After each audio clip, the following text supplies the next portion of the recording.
my way to get my blood drawn because my platelets look like they're low. I scratched my hand here and I could see that blood was coming to the top. It doesn't permeate the skin, it's underneath the skin, but that's a symptom of ITP, the easy bruising. So if you scratch yourself and you get a bruise from scratching yourself, that's an ITP symptom. I'm trying to get here, and then I'm also trying to reschedule my IVIG for sooner because it was going to be like in a week and a half, and I'm afraid my platelets would be too low. I got the vaccine booster, so I'm thinking maybe that lowered my immunity, which is crazy, right? It seems like it's supposed to increase your immunity, but ITP is like its own thing, so they might be at cross purposes. That's kind of annoying, but that is life with ITP. You have to like stay on top of what your counts are, because if they get really low. One time I had to have a platelets transfusion, and the needle for blood transfusions, oh, it hurts. There's different sizes of needles, which I didn't know until I got into this whole health world. Getting the vaccine or the booster, it's this really tiny little needle, so you almost don't even feel it. But when they're administering blood, you feel it. And so I do not want to get a platelet transfusion, but also the reason I got it is because my platelets were really low. So if they're under 20,000, they'll give you a blood transfusion. Not to mention it's dangerous to have them that low, but it's just so unpleasant. I mean, it's unpleasant getting stuck by a needle. It's more unpleasant getting stuck by a big fat needle when they're giving you blood. Oh, time to go get my CBC.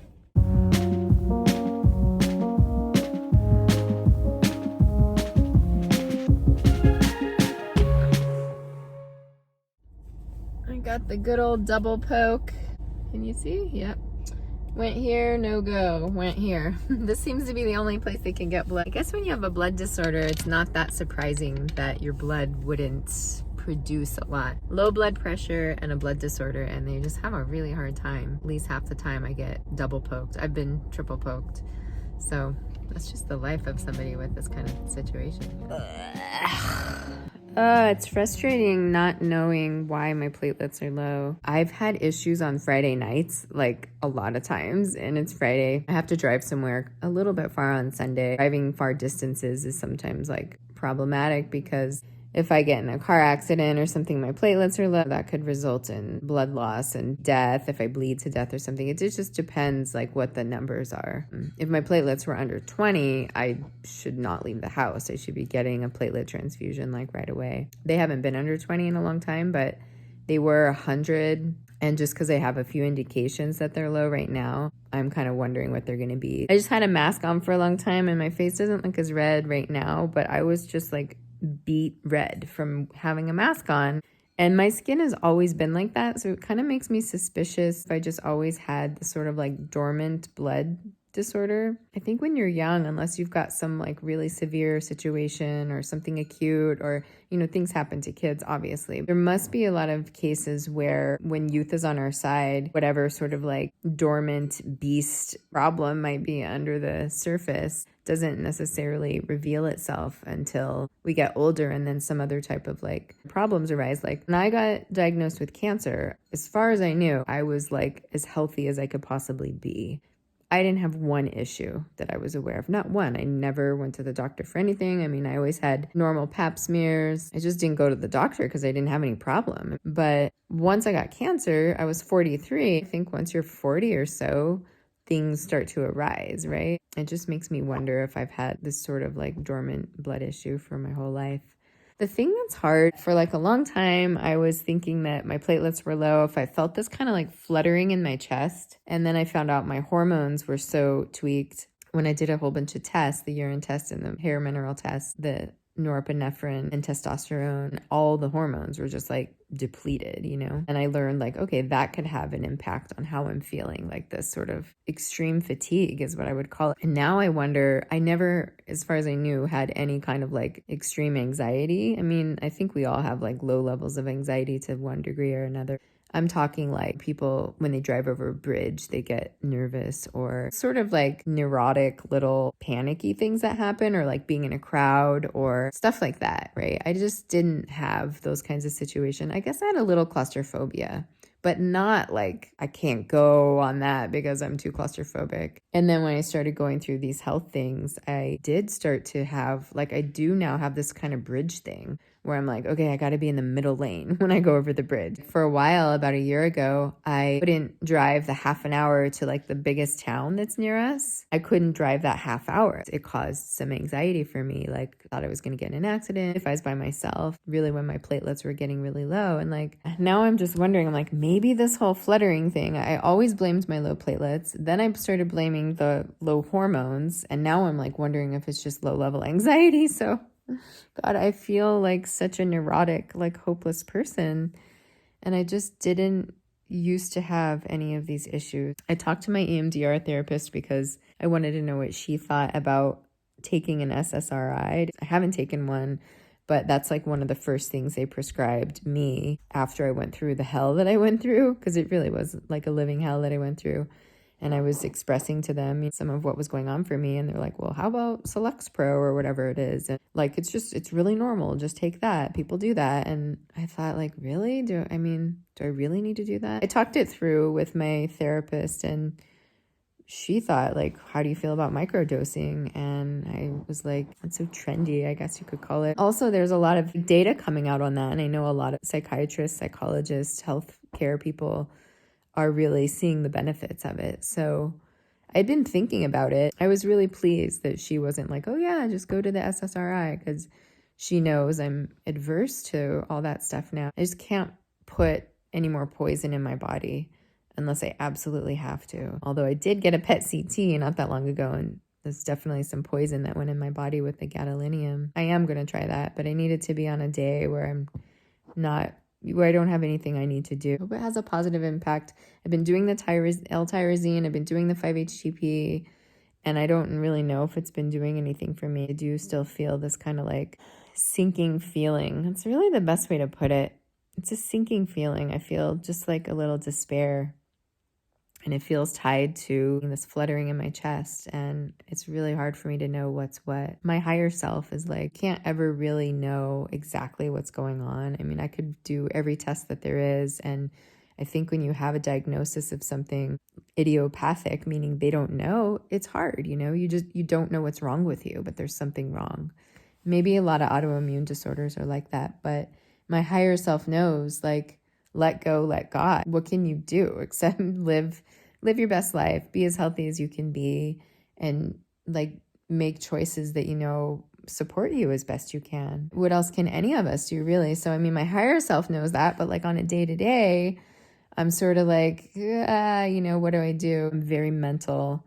I spend a lot of time researching, and sometimes I just sort of hang up that hat and say, like, there's nothing more I can figure out. Something I've been very surprised by has been the death of a few people over the last couple of years when they looked and seemed basically fine.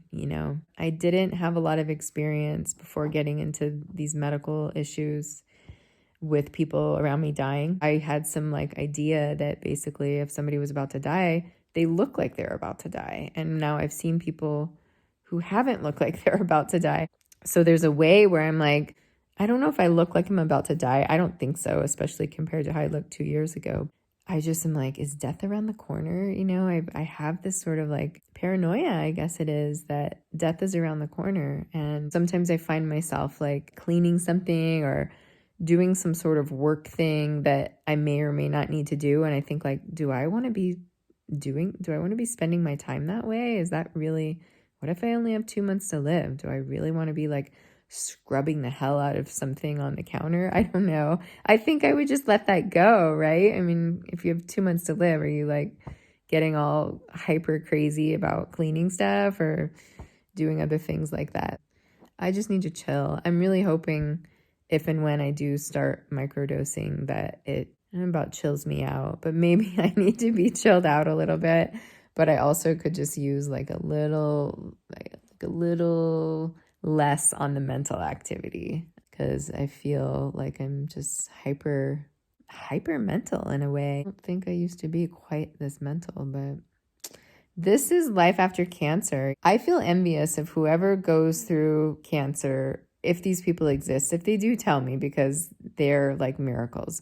going through cancer, going through just the standard of care, and then coming out on the other side and basically picking back up and carrying on with their life. Yes, it changes you, but if you didn't have any complications and you didn't have any like crazy shit that came out of nowhere that sent you in another direction, consider yourself lucky. If you, with breast cancer, had surgery, chemo, radiation, and yeah, it was a bitch, you know, you got nauseous and you got burns, but basically like things healed and you recovered and your hair grew and no other issues arose. I seriously think those people are lucky. Whoever had that, not that it's easy, it's not easy, but if you were able to just kind of like pick up and carry on, I admire that.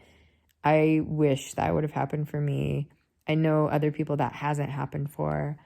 There was this crazy woman, this woman on TikTok. Her video was circulating. She was laughing at people with cancer. She didn't have cancer herself, and she was like, yeah, all of you people are sheep.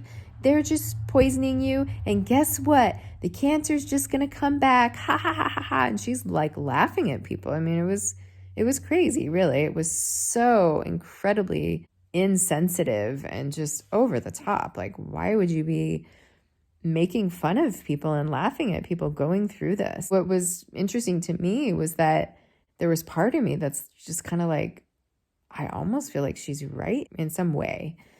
Right insofar as they know that when you do these treatments, there is a fairly high incidence of cancer returning. I mean, the alternative is like, you might die. I mean, so you have to do what you have to do. It makes sense. I did the standard of care. I didn't start doing the standard of care, but I ended up doing it because I was doing alternative stuff and it wasn't working. I mean, the cancer wasn't getting bigger. The tumor wasn't getting bigger. So in my mind, the fact that it wasn't getting smaller, for me, I resorted to standard of care because I wanted what I was doing. I was spending thousands of dollars and I wanted it to work. I wanted the tumor to be shrinking, and it really wasn't shrinking. So now that I'm on this side 4.5 years later, I know that some people do live their life with tumors that don't change. I don't think I would have opted for that anyway. That's just not comforting to me. But there are people who do live like that. I've heard of them. But they very clearly tell you, the health professionals, the doctors, they tell you like, oh yeah, you know, down the road, like all the increase for other kind of ancillary cancers arise. So in a way, she's not wrong, but to be laughing at people and stuff was just completely heartless and just shitty. But there is a way where I'm like, oh my God, you know, I feel like, I don't know if it would have happened anyway. I don't know if this blood disorder thing would have come, but if I didn't get an infection and it wasn't loaded up with all the antibiotics and loaded up with all the anesthesias and, you know, all the stuff, who knows if I'd be in the position that I'm in now. I thought I would just be okay after a while, and now I'm like, I don't know. I don't feel okay. I'm alive. I guess that's saying something, but I don't have the stamina I used to have. I don't have the motivation I used to have. I don't have that like lust for life I used to have. That I blame on the hormones. I'm still at the hospital every month getting this infusion. I guess I can't really evaluate my situation. I can't ever really know. I could tell myself a pretty story or positive toxicity or whatever, you know, people talk about that. I could just put on a shiny silver lining, or I could do a dance, or I could say something great, or whatever it is. And like, maybe it's helpful. I don't know. People think it's helpful. I don't know. I tend to wonder about that. I don't think it's helpful to like wallow in self-pity or sorrow, or, you know, constantly be negative or something like that. But I try to take a middle of the road approach and live a life that feels more realistic. Like, well, this could happen and that could happen. I mean, I could fully recover. I could not. I could be just slowly dying, you know? I could be NED, no evidence of disease for the next 30 years. I mean, I'm hoping for that, but I'm not going to like be like, yeah, I got this thing B. And I don't know. I'm not that person, I guess. Just been bummed about it lately. Just feeling like, I mean, getting the booster didn't help. I feel like that set me back, but I do feel like it was the right thing to do. Not just for me, but for people around me. I feel like it's a pandemic. I mean, I feel like when something's happening like that's endemic or pandemic, you have to make a choice that goes beyond yourself. And that's a big reason why I made the choice. That's kind of where I came from. And maybe I'm paying a price for it. I don't know. So we'll see what my blood results are. I pray they're like 100. I just pray that my platelets are like somewhat high. I hope they're not 30, 40 or something like that. It's just going to stress me out because I'm not going to be able to get the Ivig infusion for at least like a few more days. And platelets can drop quickly. I mean, they could drop by 20, 30, day by day. So I didn't have coffee. No, I did have coffee. I'm trying to, oh, Jesus Christ, this video is too long. I need to shut up now. I think rather than being a focus on the positive kind of person, it's interesting, this whole toxic positivity thing. Like, I think people can tell that there's something off about it, something about it that just doesn't smell right to be this sort of like hyper positive person. But it doesn't mean you should be this like morose, somber person all the time. But also I'm a firm believer in doing something else. Like if you're overthinking or if you're suffering or if you're whatever the situation is, you're suffering in some way, mentally, emotionally, taking your attention off yourself and either putting it somewhere else, like maybe you can go sweep someone's front porch or do something for somebody else, I think is really nice. But if that's not possible, then just go do something physical. Sweep your own porch, or maybe go clean something, or maybe go help a neighbor move wood, or go ride a bike or something like that. Basically, you change your environment, you change the situation, and it's really useful to, especially us Westerners and us first worlders who have so much, we just have so much that we have the luxury of feeling sorry for ourselves, essentially. So when we're feeling sorry for ourselves, having a pity party, it's great to just step outside ourselves and take the attention off of us and go do something else. I was having that happen the other day. I don't know what was going on, but I was feeling sorry for myself or something, and I went over to a friend's house and I was helping them. I was washing a screen and moving pieces of wood and shoveling something, and it was just so nice. Like, none of it was for me. None of the results of my efforts were for me. And it felt so good to just be outside. It was a beautiful day. So that's kind of like where I come from. What I think is really helpful, instead of turning everything into some silver lining and some positive thing, is to just don't like pay it no mind. Don't give it attention. They say like whatever we think about or whatever we put our attention on increases. So if we're having a problem, when we put our attention on it, it's going to increase that problem. So instead of like turning it into some silver lining thing, take your attention off your damn self. I need to hear this myself, saying this as much to myself as I am to anybody else. Yeah, it's nice to have clarity about that, because I'm like, I'm not a positive person. I'm not one of these like positive people, but I don't think I'm a negative person either.